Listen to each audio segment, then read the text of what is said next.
Apesar de no fim ter ganhado, ter criado seu Império Galáctico, ter destruído a República, ter cumprido os planos de Darth Bane, começando agora o novo governo com o Sith no comando, no final do dia, Palpatine também é humano como eu e você aqui. E toda essa mudança que aconteceu na galáxia não foi só difícil para as pessoas ao redor da galáxia, para os senadores, os planetas dos senadores, mas foi uma mudança interessante para Palpatine também. Palpatine reconheceu que tudo que tinha acontecido, a vitória do Sith, a queda de Anakin, as coisas que aconteceram com Obi-Wan, Padmé, os Jedi, ele percebeu que tudo tinha acontecido por um triz. Palpatine reconhecia que tinha 1 milhão de what ifs, 1 milhão de possibilidades, 1 milhão de variáveis. Se tivesse mudado uma coisinha aqui ou uma coisinha ali, talvez o Império Galáctico de Palpatine, talvez a vida de Palpatine não seria a mesma. E é isso que eu quero trazer pra vocês aqui hoje. O que Palpatine vai pensar aqui, na verdade, é muito mais do que tá só aí no título. É como tudo deu certo, mesmo dando errado.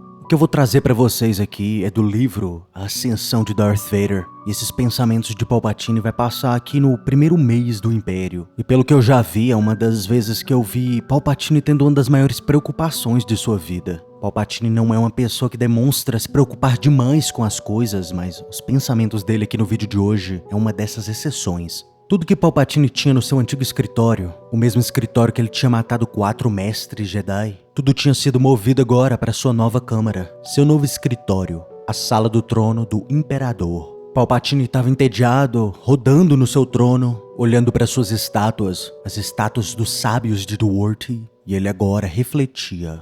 Como os Jedi temiam desde o início, Anakin estava pronto para a conversão quando Qui-Gon Jinn trouxe ele pela primeira vez para o Templo Jedi. E por quase uma década, todos os planos de Sidious pro garoto, eles se desenrolaram sem nenhum problema. Mas nem mesmo o próprio Sidious conseguiu prever a derrota de Anakin para Obi-Wan Kenobi e Mustafar. Anakin naquela época ainda estava em cima do muro, ele estava vulnerável. E o fracasso dele para o seu antigo mestre funcionou perfeitamente para prolongar essa vulnerabilidade. Sidious se lembrou da viagem desesperada de volta para Coruscant. Ele se lembrou de como usou todos os seus poderes do lado sombrio, todas as poções, todos os equipamentos no seu kit médico, tudo que ele tinha colocado no corpo queimado de Anakin. Sidious se lembrou do que ele pensou naquela época. E se Anakin morresse agora? Quantos anos eu teria que procurar por um outro aprendiz com pelo menos metade desse poder na força? Muito menos um que foi criado pela própria força para trazer o equilíbrio, deixando o lado sombrio se espalhar na galáxia. Nenhum seria encontrado. Sidious teria que desenvolver, criar um novo método de ordenar os midichlorians a fazer o que ele quer. Obrigá-los a criar um outro ser poderoso como Anakin. Felizmente, Sidious tinha uma equipe de droides médicos que conseguiram recuperar Anakin. Apesar de não ser fácil, é longe de ser o mesmo de trazer uma pessoa de volta da morte. Por milhares de anos, a habilidade de sobreviver à morte tem sido buscada pelos Sith e pelos Jedi, e ninguém até hoje conseguiu descobrir o segredo. Seres já foram salvos da morte, mas nenhum deles tinha trapaceado a morte. Os mais poderosos dos antigos Lords Sith descobriram o segredo, mas o segredo foi perdido. Agora que a galáxia pertencia a Sidious, nada o impedia de desbloquear de novo esse mistério. E então ele e o seu aprendiz mutilado conseguiriam segurar a galáxia por 10 mil anos, viver eternamente. Isso se eles não se matassem primeiro, especialmente porque Padmé morreu. Sidious inicialmente juntou Anakin e Padmé por causa do voto dela contra a criação de um exército. E claro, para colocar tentação no caminho de Anakin. Depois da morte da mãe de Anakin, Anakin secretamente se casou com Padmé. E quando Sidious descobriu do casamento, ele tinha absoluta certeza que aquele apego patológico que Anakin tinha por Padmé seria a chave da sua conversão para o lado sombrio. Depois disso, bastava desmascarar a hipocrisia dos Jedi, sacrificar Conde Dooku ao ódio de Anakin e prometer para Anakin que Padmé podia ser salva da morte. Nem era a primeira vez que Sidious parou para pensar o que teria acontecido se Anakin não tivesse matado Padmé e Mustafar. Apesar de amar Anakin, ela nunca teria entendido ou perdoado as ações de Anakin no Templo Jedi. Para falar a verdade, foi uma das razões principais que Sidious enviou Anakin pro templo. Os clones sozinhos conseguiriam ter matado os Jedi e as crianças, mas a presença pessoal de Anakin no templo era essencial para concretizar a sua aliança com o lado sombrio. E o mais importante, o destino de Padmé.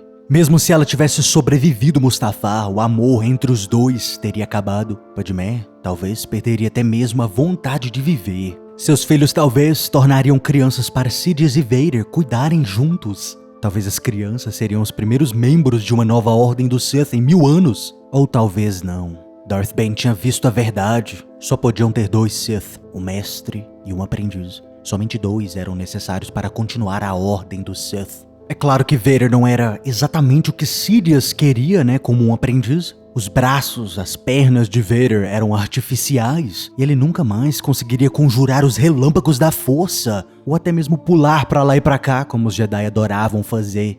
Ainda assim, o seu treinamento no lado sombrio estava só começando.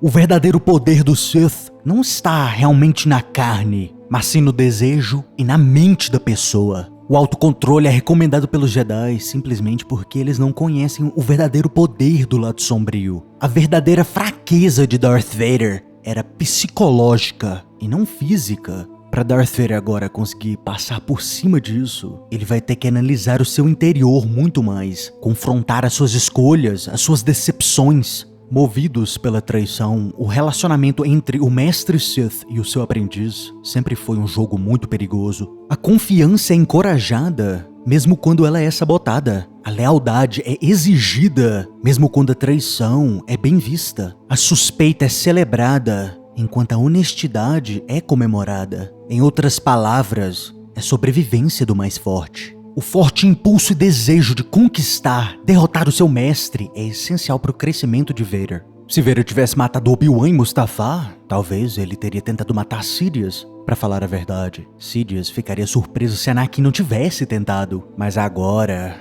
ele é incapaz até mesmo de respirar por si próprio. Sidious agora percebeu que ele tinha que fazer tudo o possível para acordar Anakin desse fracasso, desse sono, dessa moleza. Reacordar aquele incrível poder que existia no escolhido, mesmo que isso também fosse extremamente perigoso para Sidious. E isso, galerinha, é como um mestre do Sith realmente treina o seu aprendiz. Vocês estão vendo aqui? Sidious sabia, ele reconheceu. Eu tenho que acordar Vader desse fracasso, O cara tá sonso depois que perdeu para Obi-Wan. E eu tenho que fazer tudo que for possível para acordar aquele superpoder que existe dentro de Vader, mesmo que isso seja extremamente perigoso para mim. Essa é a única forma de um aprendiz Sith realmente ficar poderoso. O mestre não pode ficar com medo constantemente de perder. O mestre que segura poder demais, que não ensina o seu aprendiz, é mestre de ninguém, não é? Mas deixem aí nos comentários, o que você achou de todos esses pensamentos de Palpatine? E se você gostou do vídeo, treine o seu aprendiz, curta e se inscreva. Caso contrário... Você está no conselho, mas não consagramos mestres Jedi.